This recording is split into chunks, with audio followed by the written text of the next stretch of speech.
Right. So we've got about 50 law enforcement personnel back here in the park. This is kind of an opening to more than 25,000 acres that are over here into the Carlton Reserve. So obviously it's a vast area.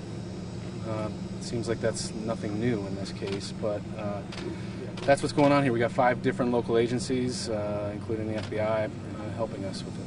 What is the hope that Brian is actually out here still, especially since the parents haven't seen him allegedly since Tuesday? We're hopeful. We're hopeful that he's, out here. Certainly we prepare for all different possibilities, but our goal is to locate him and bring him back to Northport. What makes you think it's this area that he might be in? His family says that this is a place that he frequents. They also believe that this is where he came. And again, this is according to them. And does he like to hike in this area? Like, what does he do here? That's my understanding. That's what they believe that he came out here on Tuesday.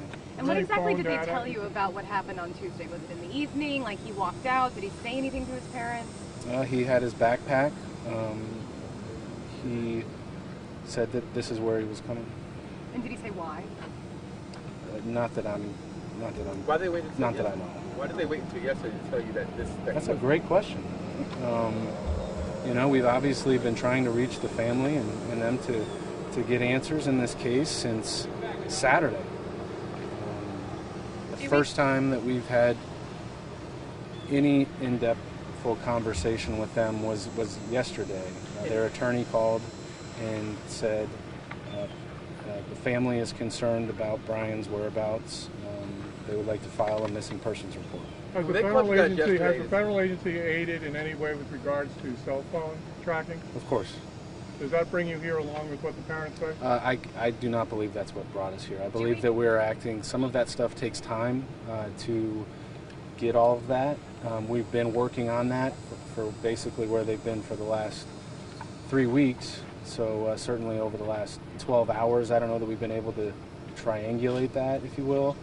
But we are certainly, at this point, we're going by their word. We're going by the family's word of where they think that he's at.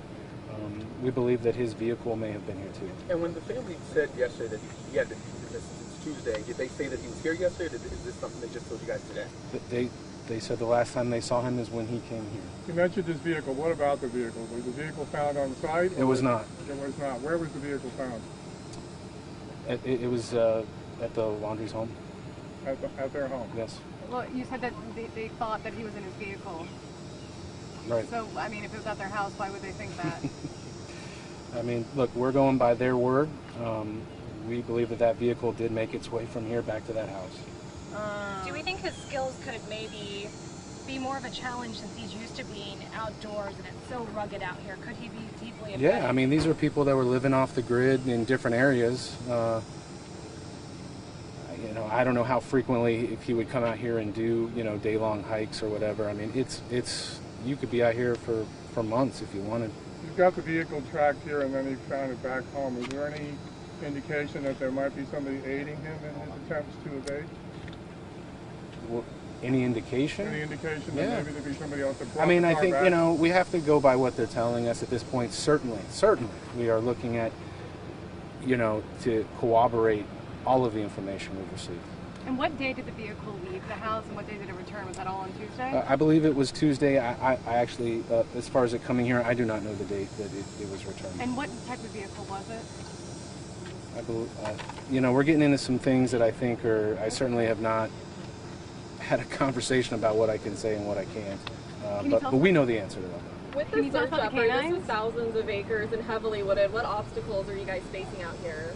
Well, you just named it, right? I mean, it's wooded, it's been wet, it's hot, but, we have drones up, we have four-wheelers, and we've got 50 people who are used to dealing with these types of elements. I mean, most of these folks are from Florida and know what it's like. And it sounds like something could have probably solved a lot quicker if people would just talk to you. It seems like they're going in circles. You got the good questions today. Family, I guess. Yeah. Or if he's even watching this, what would you say? I mean, it's like sure. a bunch of questions. Well, I mean, this is where we're at. I mean, that's the bottom line. Our job is, Brian is a resident of this community. Brian was not a suspect in a crime. Brian was a person of interest and a missing person. You know, we're not following him everywhere he's going. You know, there's been some of that, you know, that conversation floating out there, and that's just not how it works.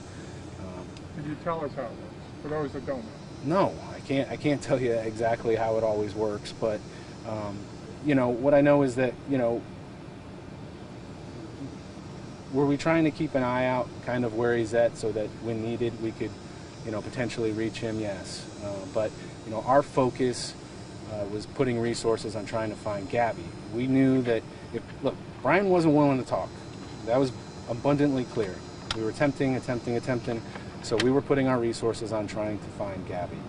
We knew we would deal with Brian eventually, but this is certainly a twist. Is there any concern, especially since the parents withheld this information, that this could be just another decoy, maybe a way to throw you off for a little bit while he moves on? Well, I'll leave that speculation to you guys. You know, don't forget, I mean, you know, I don't know. I've never had a missing child in my life, but I think you get to, you know, a point of concern, whether that be a day, 2 days, 3 days. I think that depends on the individual and the circumstances. Remember, I mean, you know, Gabby's parents, it was a significant amount of time before they became concerned. You know, I can't fully answer it. And did the parents say anything about Gabby last night, or did they only want to talk about Brian? Their attorney was on the phone with us and, you know, was giving them counsel as we spoke, and all of the conversation was only about the whereabouts of Brian. Is there any chance Gabby's with him? No, I have no information that is So you mentioned even earlier likely. today there was canines out there. They had some articles of clothing. Can you tell us a little bit about Yeah, that? so we've received a couple questions overnight about, you know, there was some things taken out of the home yesterday during the, you know, this missing person investigation, and those were articles of clothing for our canines to be able to get a scent. And for those that keep out asking, you know, he was a person of interest, you wanted to talk to him, but he wouldn't communicate at all, he didn't want to talk to you guys at all.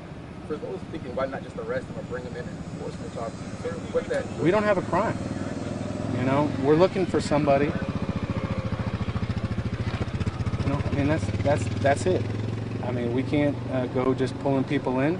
He certainly has the Fifth Amendment not to speak, and you know, we're respectful of that. We get it. We're frustrated. Just a couple more, please. I'm sure I could get here all day. Fifth Amendment right?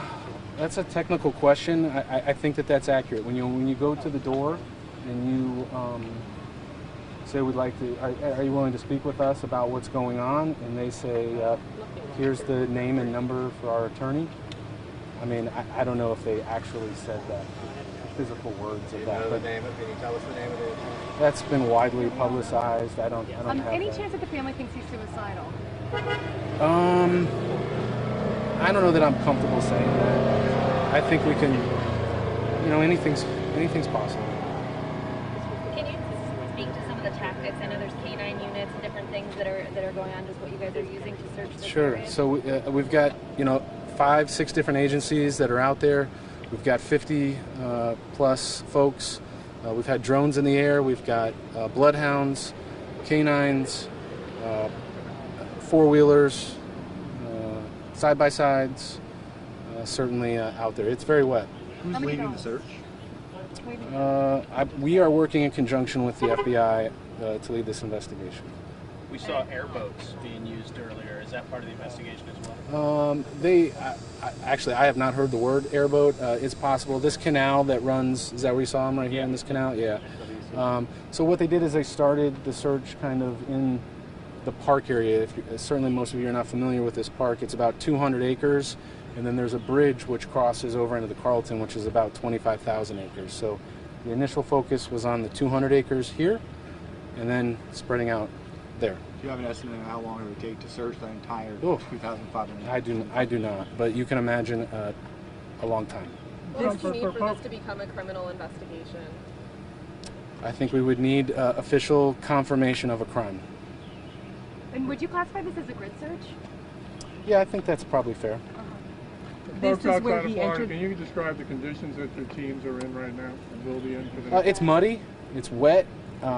There are a few unpaved dirt roads that are out there basically running along power lines. you know, it's a place that people hike. There are mountain biking trails out there. The Myakkahatchee Creek runs from Myakka City, runs down basically into the city. It's also diverted along these man-made canals that are over here. It's believed that he entered from here? Correct. Does Brian own a gun? I cannot speak to that. Is there any reason that people that live nearby or people that may be in the park should be concerned? Or what advice do you have for them? Well, I mean, there's 50 law enforcement officers out here, so it's probably the safest place in Northport. I don't have any information that, you know, other people's lives are in danger. Is the park closed to the public? It is. At the moment, do you believe Brian might be in danger? Sure. I think that's fair to say. I mean, you have somebody, there's an enormous amount of pressure, I'm sure, on him to provide answers on what's going on here.